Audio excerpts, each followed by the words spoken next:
Pas trop bas, hein. Remonte un petit peu, remonte un peu.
Madame, Marie peut prendre sa collation.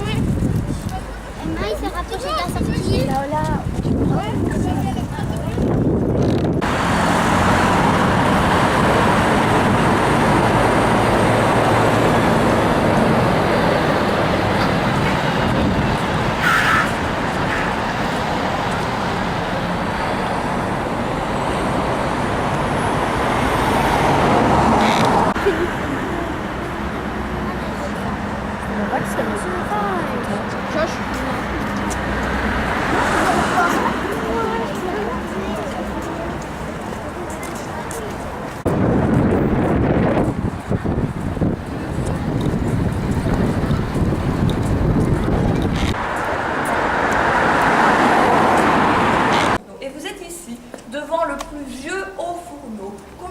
En Belgique, ça va? Il date de 1693. Je vous disais, on va faire un bond dans... On a vu une énorme tour de fer qui fait 81 mètres, là de haut. Ben ça, c'est un haut fourneau. Certains d'entre vous ont peut-être entendu le 16 décembre 2016 qu'on avait dynamité le haut fourneau de Sorel. Est-ce qu'il y en a qui l'ont entendu? Oui. Elle l'a vu, ta maman, en direct? Elle habite en face au travail et juste en face. Ah voilà, donc pour ceux qui l'ont vu, c'était impressionnant, cette tour est tombée en un quart de seconde, ça va? C'est une tour qui faisait 81 mètres, qui était en acier. Et en fait, ben là, vous avez le plus vieux haut fourneau, ok? Et vous voyez qu'ici, il n'est pas en acier, il est en... Ça sert à faire du fer. Alors, plus exactement, ça sert à fondre ceci. Et ceci, qu'est-ce que c'est? C'est une pierre, effectivement, ça ressemble à une pierre, mais alors, regarde un peu. Dans cette pierre, vous avez une partie de fer, mais on le voit, et l'autre partie, ce sont des crasses. Ok? Et donc, qu'est-ce que je veux, moi? Je veux le fer qui est dedans. Ok? Et bien, pour avoir ce fer, qu'est-ce que j'utilise? Pas de l'eau, qu'est-ce que tu vas faire avec de l'eau? On va le cuire. En fait, on va le faire fondre. Ok? Et donc, l'intérêt du haut fourneau, ben, dans un haut fourneau, qu'est-ce qu'on entend? Four, hein? Ok? Dans un haut fourneau, en fait, on va faire fondre le minerai, on va faire fondre en fait le fer qu'il y a dedans. Ok? Alors, ça a l'air simple comme ça. Vous avez vu, c'est dur, hein? Je peux le prendre en main. C'est dur et c'est lourd. C'est très lourd, hein? C'est très lourd. Et donc, ben, comment est-ce que je vais passer de l'état solide, celui de la pierre, à l'état liquide? Pour l'eau, par exemple, dites-moi un peu l'eau. Quand est-ce que je passe de l'état solide, de la glace, à l'état liquide? Quand on la met dans le congélateur. Quand Quand on la met dans le congélateur. Elle est inverse. Donc, quand est-ce qu'elle passe de l'état solide, donc celui de glaçon, quand tu le sors du réfrigérateur, enfin, 1600 degrés. 1600, non, je dois atteindre 1600 degrés pour faire fondre ceci. On peut le fondre aussi de la lave. Il y en a qui font de la lave. Alors, avec la lave, alors on va en reparler tantôt, c'est un mélange de beaucoup de fer et d'un tout petit peu de carbone. On en reparlera à ça. Mais retenez-le bien, pourquoi est-ce que je vous le dis?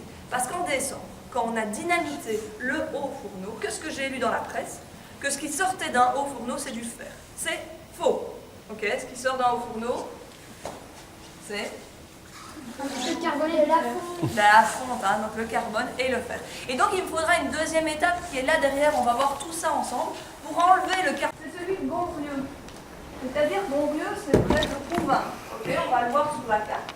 Donc le haut fourneau qui est là, n'était pas là à l'origine. Il a été en fait démonté terre par terre pour être remonté ici. Ok, dans ce fourneau. Alors dans un haut fourneau, qu'est-ce qu'on met?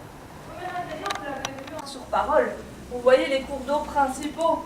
À chaque fois qu'on a un fourneau, à chaque fois qu'on a une forge, hein, donc ces croix noires, on a un petit cours d'eau. Pourquoi? Quelqu'un que j'ai... Oui. Avec Pour le moulin, ça va, je vous disais tout à l'heure, si on n'a pas de moulin, on n'a pas de haut fourneau. Ok? Et donc, bah, il me faut absolument un petit cours d'eau qui va me permettre d'activer ce moulin. Et donc, vous voyez que les hauts fourneaux, ils vont s'implanter où? Bah, pas dans les villes en fait, ils vont s'implanter plutôt à la campagne, près des mineurs et près des bois. Alors pourquoi? Ouais. pour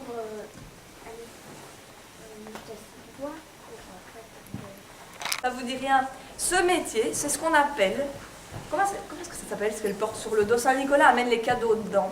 Une hotte, ok? En français, ça s'appelle une hotte. Et donc cette femme est une hotteuse, celle qui porte la hotte. Vous avez une hotte hein, là derrière. Vous voyez la taille de la hotte, hein, j'étais devant tout à l'heure avec les matières premières. Donc c'est une sorte de panier qu'on met comme un sac à dos avec des grandes lanières de cuir et qu'on va porter. Donc c'est une hotteuse. Mais chez nous, on est à Liège ici. Qu'est-ce qu'on parlait à Liège comme langue? Le wallon, hein?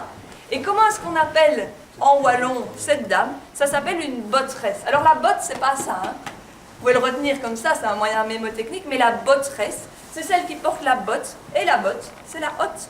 Ok? Donc ce métier. les femmes ne servaient pas à grand chose, alors on les fait un peu.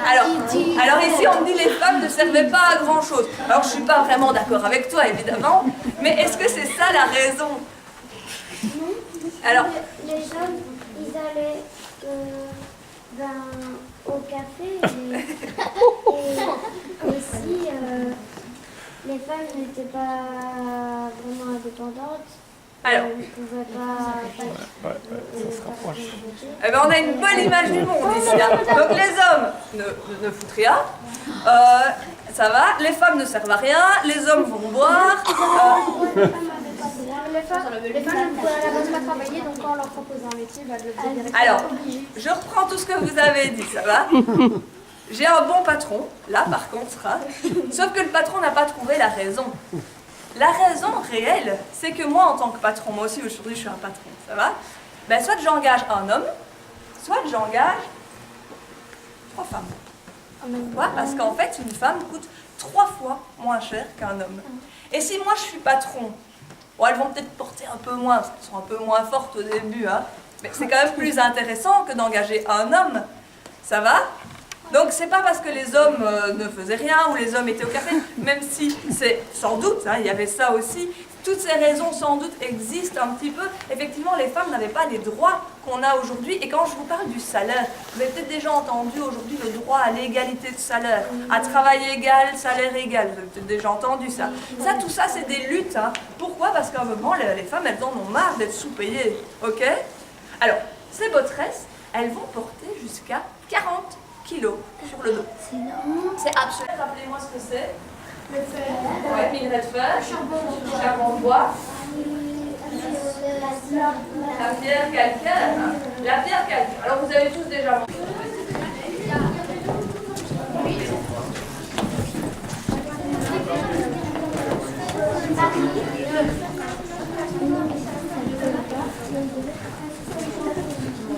Ah oui, mais.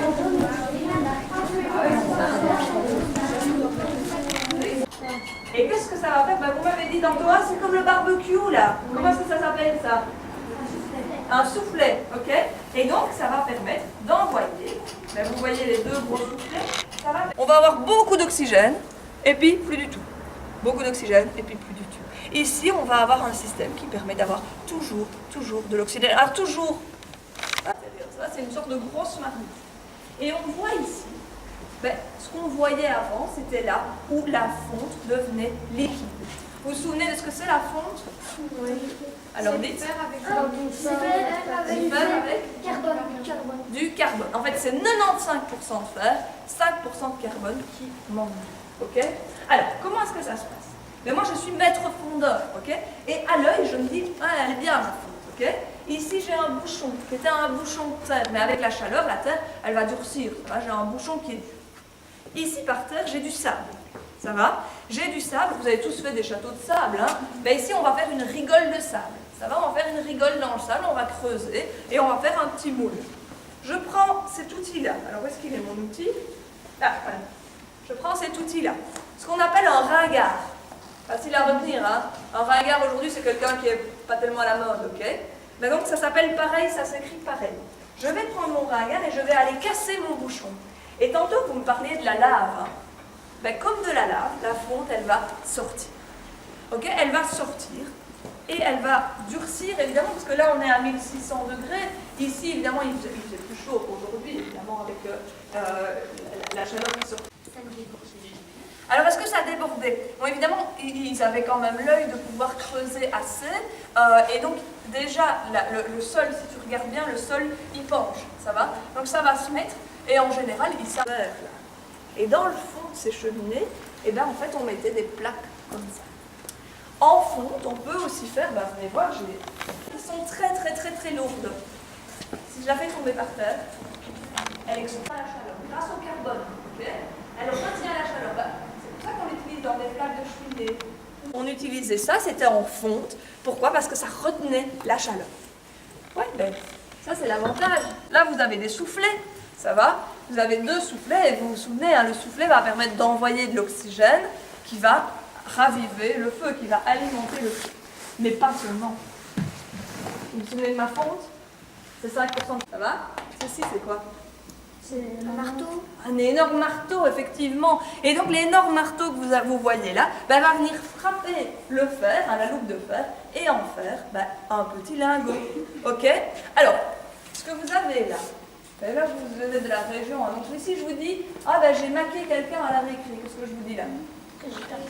J'ai tapé quelqu'un. Ça va, j'ai frappé, j'ai tapé. Maquer en wallon, ça veut dire frapper ou taper. Et bien, ceci, c'est ce qu'on appelle un maca. Ça va? Donc c'est un marteau qui frappe. Donc c'est un J'ai dit un arbre à... Canne. À cam. Très bien. À cam. Alors, arbre à cam, ben, arbre, ben, vous comprenez maintenant, c'est un tronc d'arbre en fait, ça va? Et les cams, qu'est-ce que c'est? Ben, ce sont les dents qui vont venir ici soulever sur le côté ce marteau qui frappait toutes les 2 secondes. Ça va? On a 30 coups minutes, donc toutes les 2 secondes, le marteau frappait. C'était un bruit qui était absolument infernal. Hein. Ça, Marie. Alors, cet outil, c'est ce qu'on appelle un laminoir. Ça va? C'est un laminoir à pâte. Et bien, en fait, c'est la version miniature de ceci, qui est un laminoir à faire. Vous voyez les 2 rouleaux hein, qu'il y avait dedans qui ont aplati la plasticine, ben les voilà, ça va. Et donc ici, ça aplatissait du fer. Alors vous allez dire, Marie, t'es gentille, mais le fer, c'est quand même plus dur que la plasticine. Eh bien non, parce que mais donc on voit ce moulin, ok? Et donc vous avez vu que chaque outil qu'on a vu aujourd'hui fonctionne avec un moulin. Il faut un moulin à chaque outil. Et je vous disais, ça c'est un problème, hein, un moulin, un outil, parce que si on veut produire plus, on a besoin de cours d'eau, mais aussi il y a le problème de l'hiver et de l'été où le... H, il y a certainement H. Attends, il est sans H. Comment est-ce qu'on écrit ça? Moi je sais, j'ai oui. Ah bah voilà. Minecraft ça aide hein, ici. Oui. On est ensemble. Bon, voilà.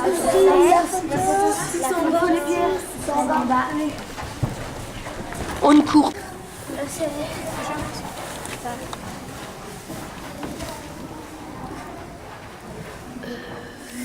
Combien de lettres?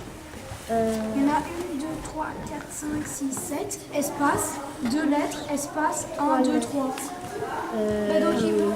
Mais c'est pas là, c'est pas C'est en deux parties, c'est en deux parties. Non, j'ai tas de gueule. Mais ça va avec le truc, le dessin. Ah ouais, oui, c'est ça. Il faut trouver les pierres qu'il y a dedans.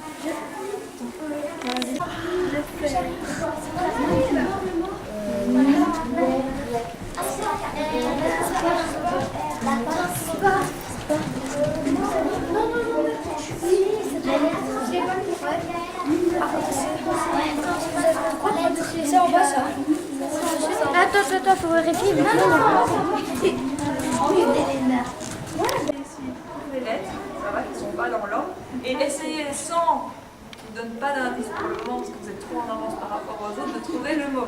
Tu vas rentrer là, ok? Avec toutes les autres lettres. Toutes les lettres en grise, ok? Allez vous mettre, regardez vous mettre la surveille, il y a un banc autour du pilier là. Pas couvert! Qui va permettre de produire beaucoup plus et de produire tout bien. Et cette machine, c'est la machine à vapeur. Alors je ne sais pas si vous l'imaginez aussi grande, ça va? Donc cette machine à vapeur est énorme. Alors simplement, pour comprendre la machine à vapeur, vous devez absolument oublier ceci. C'est un moteur, ok? C'est un moteur qui va activer d'autres machines. On va en parler tout à l'heure. Mais on peut bien machine à vapeur, moteur. Alors comment ça fonctionne? Vous avez tous déjà fait cuire des pâtes. Oui, ok. Vous mettez de la vapeur. La vapeur, elle va rentrer par ce gros tuyau blanc qui est ici. Ça va? Et ça va rentrer dans ceci. Comment est-ce que ça s'appelle ceci en géométrie? Un cylindre. Un cylindre, ok? C'est un cylindre. Donc vous avez la vapeur qui arrive dans ce cylindre, mais dans ce cylindre, il y a un piston qui va monter et qui va descendre. Donc vous avez la vapeur qui arrive sur le piston. Elle arrive par le dessus. Du coup, qu'est-ce qu'elle fait au piston? Elle le pousse vers le bas. Et puis elle arrive par le dessous et elle le pousse vers le haut. Et ainsi de suite. Ok? Donc le piston qui est à l'intérieur du cylindre, il monte et il descend. Alors, vous voyez la barre rouillée qui est là? Ouais, la barre verticale. Eh bien, cette barre verticale, c'est le prolongement du piston. Et donc cette barre, elle va monter et elle va descendre. Si vous reculez, suivez cette barre et dites-moi ce qu'elle va activer, cette barre. Avec vos mots, hein. Le truc là au-dessus, hein. Alors le truc là au-dessus, c'est ce qu'on appelle un balancier. Pourquoi? Comme une balance, hein, une balance ancienne. Donc si vous avez votre piston ici qui monte, ça va faire descendre de l'autre côté. Si vous avez votre piston qui descend, ça va faire monter de l'autre côté. Alors effectivement, on va suivre le balancier. On peut rester là, hein. On suit le balancier. Reculez-vous. Ça va, donc voilà le balancier. Vous avez ici ce qu'on appelle une bielle, ça va, qui va monter et qui va descendre. Et vous avez un système d'engrenage, hein, ce qu'on appelle ici une bielle manivelle, qui va faire quoi, tout ce système d'engrenage? Qui va faire tourner la grande roue que l'on voit. Alors cette roue, c'est ce qu'on appelle une roue d'inertie. C'est ce qui va permettre à la machine de fonctionner toujours de la même façon. Ce qui est important, je vous l'ai dit, c'est quoi une machine à vapeur? C'est une machine. C'est un moteur, hein. C'est un moteur. Ben oui, mais est-ce que tout le monde la voit? Ceux qui sont devant, vous pouvez essayer de passer derrière, comme ça tout le monde peut la voir. Donc vous avez cette poulie. Cette poulie, elle va tourner. Et sur cette poulie, ben, vous voyez les courroies en cuir qui sont là. Et bien les courroies en cuir étaient sur la courroie qui tourne, va en fait faire tourner des machines. Alors c'est un peu flou, hein, oui, ce que je dis. Ouais, alors venez voir une maquette. Ça tourne et que donc, grâce à des axes de transmission et grâce à ces courroies qui sont sur des poulies, eh bien on a donc les machines qui fonctionnent. Ok? Et donc, bah, regardez.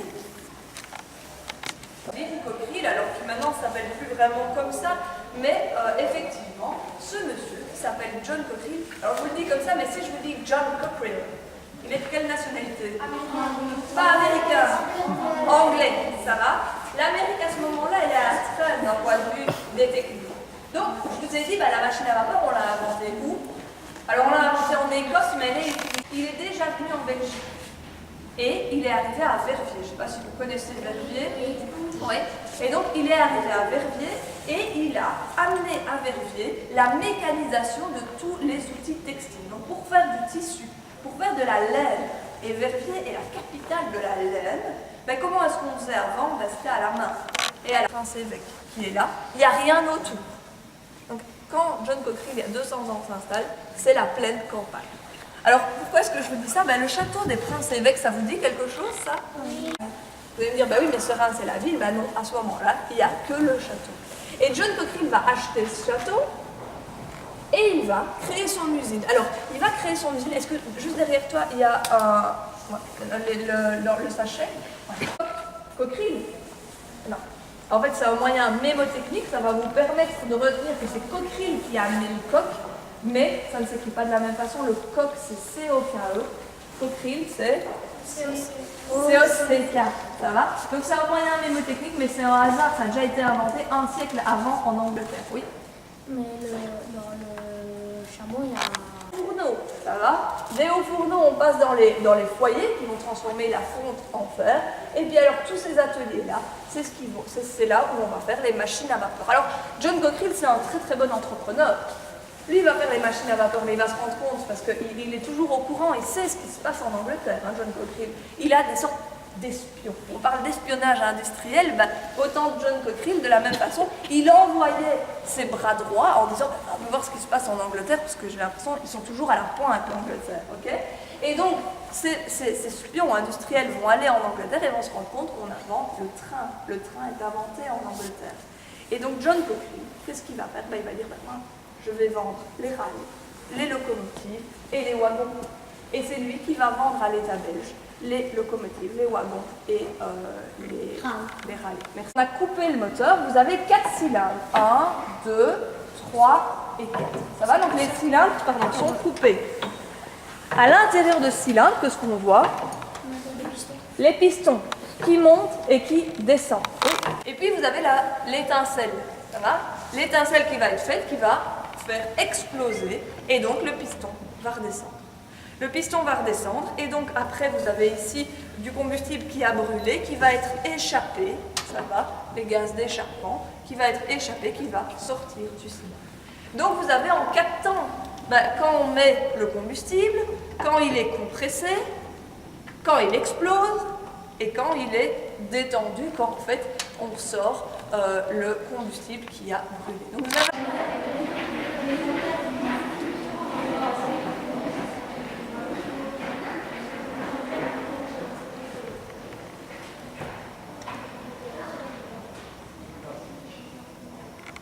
On va vouloir le dompter et en créer pour faire quoi? Pour notamment allumer des lampes comme vous avez là au-dessus, des lampes à arc, ça va? Et ici, vous avez l'ancêtre. De quoi? Ça ressemble à quoi? Ça ressemble à un ressort. Ça c'est quoi? Eh bien, c'est l'ancêtre de la pile. Ok? Elle fonctionne. Ça va? C'est une dynamo en fait, hein, ça. Alors comment est-ce que ça fonctionne? Ben, regardez, ma dynamo, c'est exactement la même chose. On a une manivelle, ça va? Vous la voyez, la manivelle, c'est ici une dynamo d'expérimentation. C'est pas ce qu'on va utiliser évidemment dans une usine, ok?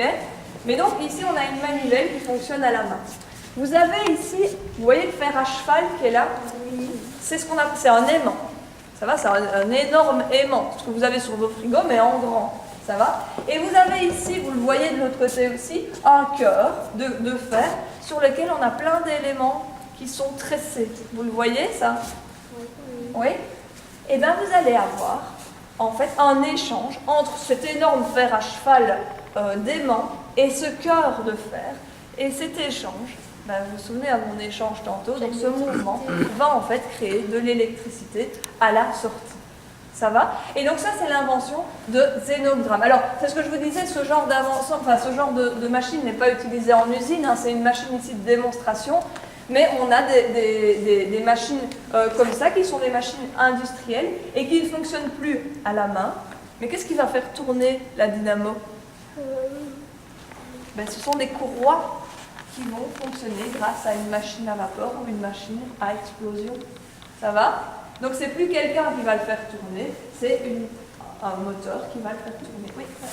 Aussi, il y en a qui font, j'ai déjà vu une vidéo pour un reportage, c'était en cascade, ils ont mis un barrage. Ouais. Ils vont produire de l'électricité, mais aussi de l'eau. Hein. Ça va, on a des barrages électriques. Oui. Il y a aussi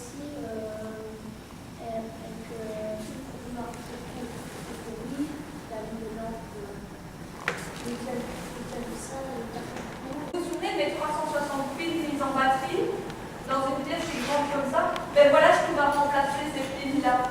C'est en fait une dynamo et vous voyez, c'est ceci un petit fournet. Questionnaire, donc vous avez un perron là, il y en a un là derrière et il y en a là au-dessus, dans la couronne, ok, que vous devrez compter. Alors on va lancer le jeu qui dure une dizaine de minutes, pour lequel vous pouvez aller près de la machine à vapeur, près de John Cockerill et dans les deux salles ici.